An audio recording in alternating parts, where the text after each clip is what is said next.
Passons maintenant à la correction de l'exercice 7. Alors l'exercice 7, moi je l'ai donné en supplément, donc pour les plus courageux d'entre vous, pour une raison simple, c'est qu'il y a une question quand même, la dernière, la 3C, qui à mon sens est quand même un peu subtile et qui n'aurait rien à faire dans un sujet de brevet. Alors c'est pas très grave, les autres elles sont totalement accessibles, et même c'est des questions qu'il faut maîtriser absolument. Donc là vous voyez, hein, j'ai déjà des éléments de réponse, bon, ça c'est pas très grave. Première question, le temps et la vitesse de rotation du hand spinner sont-elles proportionnelles? Justifiées. Alors, quand vous avez une courbe représentative d'une fonction, cette courbe, elle représente une situation de proportionnalité à une condition, c'est qu'elle passe ici par le 0, 0. Donc ça, c'est la première condition. Mais il faut une deuxième condition, donc contrairement à ce que j'ai dit, c'est que aussi ça forme une ligne droite. Donc il faut une ligne droite qui passe par 0, 0. Ici, on a bien une ligne droite, mais elle ne passe pas par 0, 0. Donc, on peut écrire le temps et la vitesse de rotation du hand spinner. Donc là, je reprends simplement la phrase de l'énoncé. Ça me permet de répondre facilement sans trop avoir de difficultés pour rédiger. Le temps et la vitesse de rotation du hand spinner ne sont pas proportionnels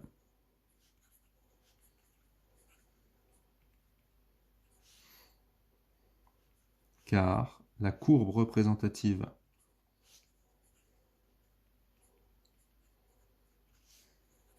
de la fonction ne passe pas par 0. Alors là, j'ai simplement mis la condition qui n'était pas respectée. Évidemment, si c'était proportionnel, il faudrait dire que non seulement ça passe par 0, mais en plus c'est une ligne droite. Ici, c'est bien une ligne droite, mais ça passe pas par 0, donc moi j'ai juste mis la condition qui ne fonctionnait pas.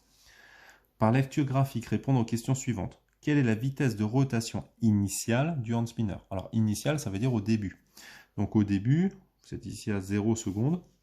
La rotation, ici, elle est de 20 tours par seconde. Donc ça, on peut écrire simplement 2A. La rotation initiale du hand spinner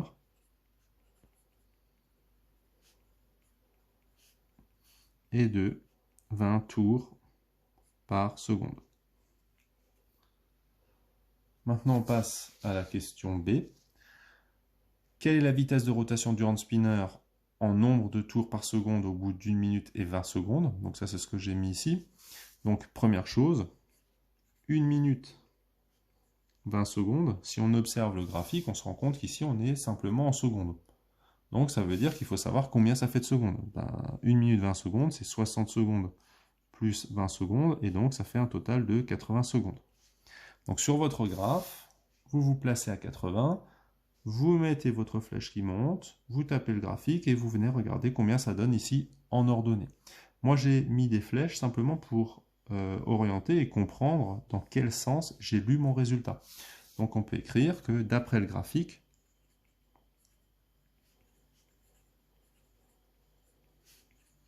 la vitesse du hand spinner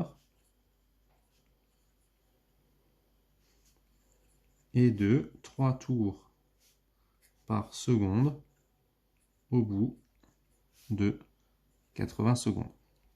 Alors, comment est-ce que j'ai trouvé le 3? Ben là, je suis à 0, là j'ai à 5, donc évidemment, j'essaie de voir à combien correspond chaque graduation.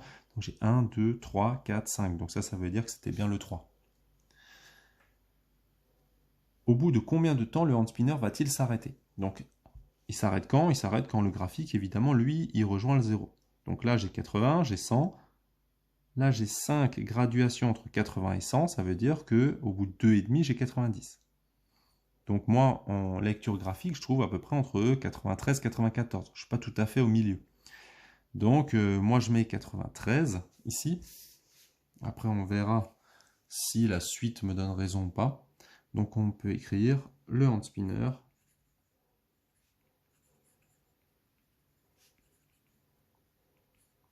s'arrêtera au bout de 93 secondes. Prochaine question. Pour calculer la vitesse de rotation du hand spinner en fonction du temps t noté vt, on utilise la fonction v de t est égal à moins 0,214 fois t plus la vitesse initiale. Donc ça, c'est votre fonction que vous allez utiliser. Et on vous dit que la vitesse initiale au départ, elle est de 20. Donc ça veut dire que là, dans cette formule-là, au départ, vous allez pouvoir remplacer ce v initial par 20. Donc ça veut dire qu'on a la formule suivante, moins 0,214 fois t plus 20. Alors, il ne s'agit pas de s'inquiéter, hein, on vous la donne ici, mais si on ne vous l'avait pas donnée, simplement, c'était pour vous expliquer comment on l'aurait trouvé. Calculer sa vitesse de rotation au bout de 30 secondes, vous allez simplement remplacer la valeur de t par 30. Donc en réalité, vous allez calculer v de 30, ce qu'on appelle l'image de 30 par la fonction v.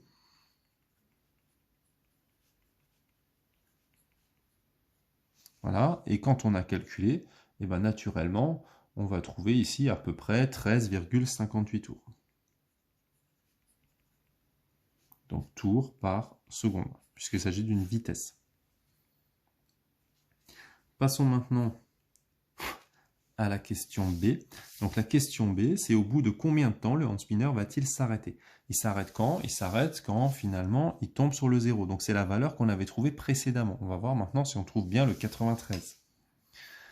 Donc il s'arrête quand la vitesse finale est égale à 0. Donc ça veut dire qu'en fait, il faut retrouver un antécédent de 0 par la fonction v, et ça veut dire que le 0, il était là à gauche. Donc vous avez moins 214t plus 20.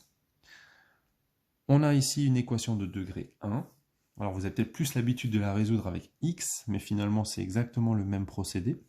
Qu'est-ce qu'on va faire? On va mettre toutes les constantes d'un côté, toutes les variables de l'autre. Donc ici, qui est mal placé, c'est le plus 20. On va faire moins 20 de chaque côté.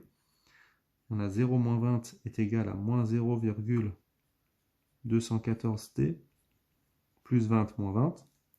Plus 20 moins 20 s'élimine. À droite, vous avez moins 214t et à gauche, vous avez moins 20. Une fois qu'on a fait ça, on cherche la valeur de t en faisant moins 20 divisé par la valeur qui est devant la variable, et donc vous trouvez t à peu près égal à 93,46. Donc là on est bien, comme on l'a dit tout à l'heure, entre 93 et 94. On voit quand même qu'on est quand même assez proche de 93,5. Ça veut dire que vous avez mis 94, on vous compte évidemment juste aussi. Et c'est là où on arrive à la dernière question qui est un peu délicate. Est-il vrai que d'une manière générale, si on fait tourner le hand spinner 2 fois plus vite au départ, il tournera 2 fois plus longtemps? Ben, là, on avait une vitesse initiale de combien? De 20.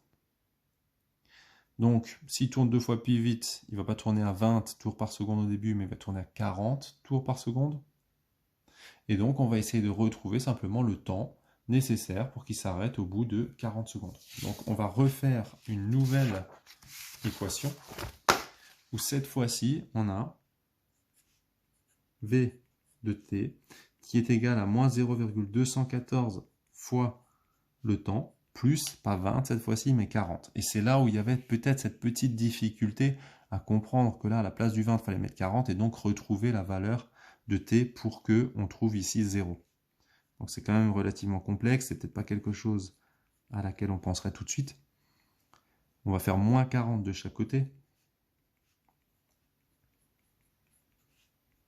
Et donc on a moins 40 divisé par moins 0,214. Ça c'est la valeur de t. Et donc ici, quand on cherche la valeur approchée, on trouve à peu près 186,92. 186,92 en réalité, si on réfléchit, c'est bien 2 fois le 93,46 qu'on avait au départ. Et donc, on peut dire que l'affirmation est vraie.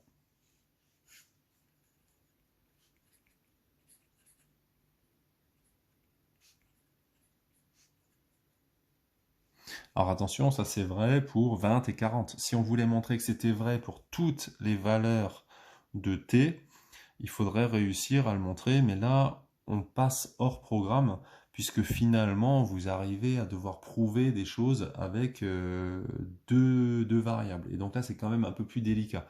Donc, en plus, je vous ai toujours dit que montrer sur une valeur, ça suffisait pas. Mais là, comme c'est un peu particulier, on va le tolérer, on va dire. C'était ce qui était attendu au brevet. Alors qu'en réalité, mathématiquement parlant, ça suffirait pas. Donc c'est pour ça que je vous avais mis cet exercice-là en bonus.